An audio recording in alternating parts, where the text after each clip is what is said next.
سلامونه ستړي مشئ وخت مو په خیر تاسې ته له زیرو نیوز څلرویشت څخه د نن ورځې د مهمو خبرونو ټولګې ته ښه راغلاست پیو.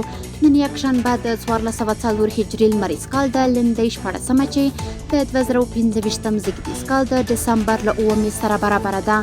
شبنم وزیری یم او تاسې ته له زیرو نیوز څلرویشت څخه د هیواد مهم خبرونه وړاندې کوم، خو په سر کې د مهمو خبرونو سرچکي. د افغانستان په اړه د دوحې ناسته غونډه د افغانستان د اقتصادي ثبات، سیمه‌ییزې همکارۍ او نښلونې د پیاوړتیا په موخه ترسره شوه.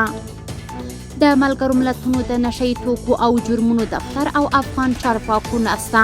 یاده ناسته د نشهیي توکو پر ضد مبارزه، د پیسو مینځلو، د ترهګرۍ مالي تمویل او نورو سرحدي جرمونو د مخنیوي په موخه ترسره شوه. او د صنعت او سوداګرۍ وزیر د چین له سفیر او سوداګریزې اتشې سره لیدلي. اوس هم بشپړ خبرونه.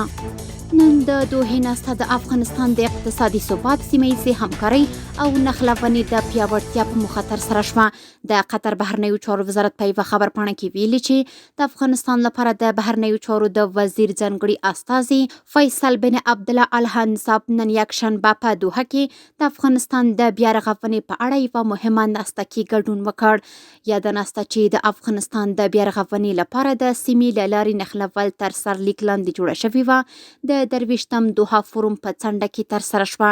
د غونډې موخه د افغانستان د اقتصادي ثبات، سیمه‌ییزې همکارۍ او نښلونې د پیاوړتیا پر لارو چارو بحث و. د ملګرو ملتونو د نشهیي توکو او جرمونو دفتر د افغانستان د اوسني حکومت او د غړو هیوادونو ترمنځ تخنیکي کچه ناسته ترسره کړه.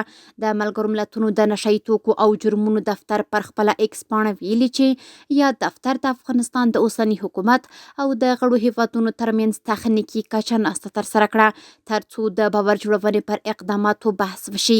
دغه اقدامات د نشهیي توکو پر ضد مبارزه، د پیسو مینځلو، د ترهګرۍ مالي تمویل او نورو سرحدي جرمونو د مخنیوي په موخه ترسره شوه. یاده ناسته د ملګرو ملتونو تر مشرۍ لاندې د دوحې د بهیر برخه وه چې د یونما سرپرست مشر او د قطر سفیر په پرانیست غونډه کې ګډون درلود. د هڅې د سیمه‌ییزې همکارۍ او نړیوالو مشارکتونو د پیاوړتیا په موخه ترسره شوې. د صنعت او سوداګرۍ وزیر د چین له سفیر او سوداګریزې اتشې سره لیدلي. د صنعت او سوداګرۍ وزیر نورالدین عزیزي د چین له سفیر ژاو شینګ او ملپلاوي سره لیدنه کې د چینایي پانګوالو د ستونزو د حل او د اقتصادي اړیکو د پیاوړتیا په اړه خبرې کړې دي. په یاده لیدنه کې چینایي پلاوي د چینایي پانګوالو پر وړاندې خنډونو یادونه کړې او د اقتصادي اړیکو د لا ژورېدو غوښتنه یې کړې. د صنعت او سوداګرۍ وزیر د لا ډېرو اسانتیاو د رامنځته کولو پر اهمیت ټینګار کړی او زیاته کړې ده چې افغانستان د چین له پانګوالو سره د همکارۍ پراخولو لپاره بشپړ چمتووالی لري. صنعت او سوداګرۍ وزارت ویلي چې یاده ناسته به د افغانستان او چین ترمنځ د سوداګرۍ پراخېدو او اقتصادي همکاریو پیاوړتیا ته نوره هم زمینه برابره کړي. برېښنا شرکت له ازبکستان څخه د 1500 کیلو ولټ برېښنا رالیږد لوی پروژې له پرمختګونو خبر ورکړی دی.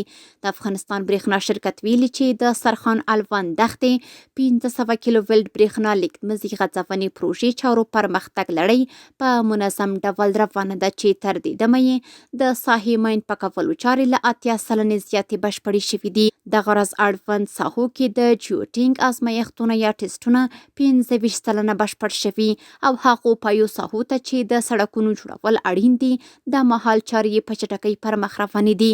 یاد شرکت ویلي چې ټوله کې د پروژې د ډیزاین کارونه چې د پروژې بنسټیزو کارونو څخه ګڼل کېږي د مهال پر مخ روانې دي او ډیر ژر به د ټاورونو او کیبلونو ډول او وزن او نور اړینو توکو پړاوونه هم پیل شي. او وروستی خبر هم دا چې د مالیې وزارت او ډي پی ورلد شرکت ترمنځ د پانګونې شرط پاڼه لاسلیک شوه.